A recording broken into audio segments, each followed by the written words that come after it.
गुजरात के वडोदरा शहर कांग्रेस समिति के अध्यक्ष ऋतिक जोशी, विपक्ष नेता चंद्रकांत श्रीवास्तव, शहर प्रवक्ता डॉक्टर निकुल पटेल, कपिल जोशी और विशाल पटेल द्वारा प्रेस कॉन्फ्रेंस का आयोजन किया गया, जिसका मुख्य उद्देश्य 2025-26 के लिए पेश किया गया ड्राफ्ट बजट था। अवास्तविक बजेट જે દર વખતે જ્યારથી એમની સત્તા આવી છે ત્યારથી અવાસ્તવિક બજેટ મૂકવામાં આવે છે। વડોદરા શહેરને શું આપ્યું અને શું નહીં આપ્યું, કોઈ વખત કહે છે શાંઘાઈ બનાવશે, કોઈ વખત કહે છે કે સ્માર્ટ સિટી બનાવશે, ઘણી વખતે વાર્તાઓ કરતા રહે છે। અવાસ્તવિક એટલા માટે કહું છું કે વડોદરા શહેરમાં વાસ્તવિક બજેટ હોય તો શહેરમાં ગંદુ પાણી ના આવે। કેટલીક જગ્યા પાણી આવે તો કેટલીક જગ્યાએ નથી આવતું। ડ્રેનેજો બરાબર ચાલતી હોવી જોઈએ અને ડ્રેનેજ ઉભરાવી ના જોઈએ। રૂપારેલી કાંસ, ભૂકી કાંસ, મસીયા કાંસ અને 400 કિલોમીટરની વરસાદી ગટર અને સાતમે વિશ્વામિત્રી નદીની અંદર ડ્રેનેજનું પાણી વહેણ કરે છે અને મગરો ઘડીએ ઘડીએ બહાર આવી જાય છે। આવાસના મકાનો બનાવે તો 11 વર્ષમાં પડી જાય, 11 માણસ મરી જાય। ભૂવાઓ શહેરની અંદર ચારે બાજુ પડતા હોય અને ભૂવાના નિરાકરણ માટે કોર્પોરેશન 1.5-2 કરોડ રૂપિયા ખર્ચો કરે। તમે એક જગ્યા એવી બતાડો મને કે જ્યાં એ લોકોએ બજેટનો સદુપયોગ કર્યો હોય અને સાચી દિશામાં કોર્પોરેશન જે કોંગ્રેસના શાસનમાં 180 રૂપિયાના 2 ટાઈમ પાણી આવતું હતું એની જગ્યા પર 1200 ને 1600 રૂપિયામાં 1 ટાઈમ પાણી, ઓછા પ્રેશરથી પાણી, ગંદુ પાણી આવે છે। એ રીતે ડ્રેનેજો ઉભરાય છે, સુએજ પમ્પિંગો બરાબર ચાલતા નથી, દરેક વસ્તુ પ્રાઇવેટ આપી દીધી જ્યારે કોંગ્રેસના શાસનમાં પરમનન્ટ નોકરીઓ હતી। શિક્ષણ સમિતિની વાત કરીએ તો 7 કરોડ રૂપિયામાં બજેટ ચાલતું હતું, એની જગ્યા પર 174 કરોડ રૂપિયા અત્યારે ખર્ચા છે અને બાળકો ઓછા થઈ ગયા। કોંગ્રેસના શાસનમાં 1,24,000 કે 42,000 બાળકો હતા, આજે જુઓ તો 35,000, 40,000 બાળકો છે અને ખર્ચો 174 કરોડ છે।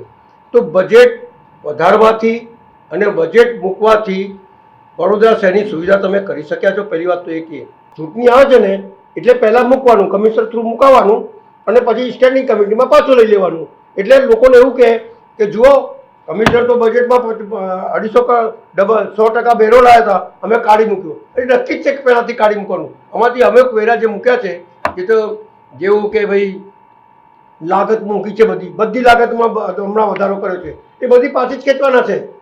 લોકોને એવું લાગે કે સ્ટેન્ડિંગ કમિટીમાં બેઠા લોકો મજબૂત છે, પણ તમારી સરકાર છે, કમિશનર લાવે કઈ રીતે?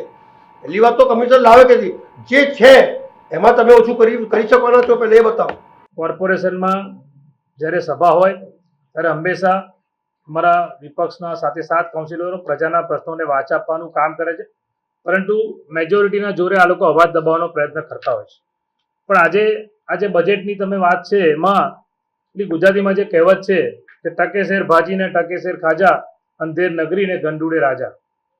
આજે જે કરોડો રૂપિયાના કામો હજુ પણ થયા નથી, જે ગત વર્ષના બજેટમાં મંજૂર કરેલા છે એ તો પેન્ડિંગ છે, અને આ જે બીજા ઓન પેપર કરોડો રૂપિયાનો ભ્રષ્ટાચાર કરવા માટે આ કામો લઈ આવ્યા છે। જે ગત વખત બજેટમાં પ્રગતિ હેઠળના કામોમાં વૃંદાવન 4 રસ્તા, સરદાર એસ્ટેટ, સમા તળાવ, ખોડિયાનગર જંકશન, આ જે બ્રિજનું આયોજન કરાયું હતું તે હજુ કાગળ પર છે, અને હજુ તો તમે જે જગ્યાએ વાસના ભાયલી રોડ હોય, સન ફાર્મા રોડ હોય, જ્યાં પ્રજા બ્રિજનો વિરોધ કરે છે ત્યાં જબરદસ્તી બ્રિજ બનાવી રહ્યા છે।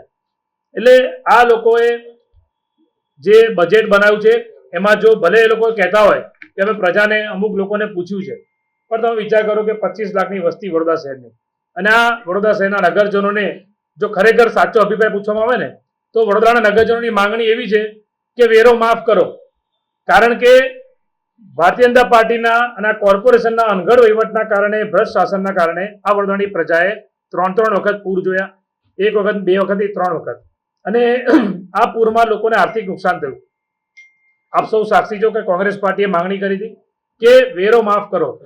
વેરો માફ કરવાની વાત તો દૂર, ઉપરથી વધારો।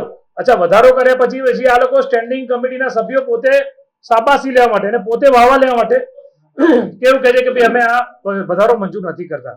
વડોદરાના નગરજનો જે વેરો ભરે છે શું માંગે છે? પાયાની સુવિધા, રોડ, રસ્તા, ગટર, પાણી। અને તમારી પાસે તમે ગત વર્ષ કરતા જે હતા આ વખતે 6200 કરોડનું બજેટ લાયા, તો ગયા વર્ષના કામો તો પૂરા કર્યા નથી, અને આ વખત તમે ઉપરથી બીજા એમાં વધારો કર્યો। વાત એવી છે કે પેલી કહેવત બીજી પણ છે કે ચોરને કે ચોરી કર અને પોલીસને કે દંડો માર। એટલે આ રીતે જે આ આખી કોર્પોરેશનમાં જે ભ્રષ્ટ તંત્ર, હું તો ભ્રષ્ટ એટલા માટે કહું છું કારણ કે અગાઉ પણ મેં કીધું છે કે કોર્પોરેશનમાં સ્ટેન્ડિંગ કમિટીની મિટિંગ હોય એમાં શું થાય છે? મીટિંગ, ઇટિંગ અને ચીટિંગ. મીટિંગ, ચાલુ મીટિંગમાં ગઈકાલે 5 સ્ટાર રેસ્ટોરન્ટમાં ઇટિંગ કરવા ગયા. આપણે સૌએ જોયું, મીડિયાએ બતાવ્યું પણ ખરું. પ્રજાના પૈસા તાગરદીનના, કોના પૈસાની દિવાળી થઈ રહી છે ભૈયા? આ પ્રજાના પૈસાની.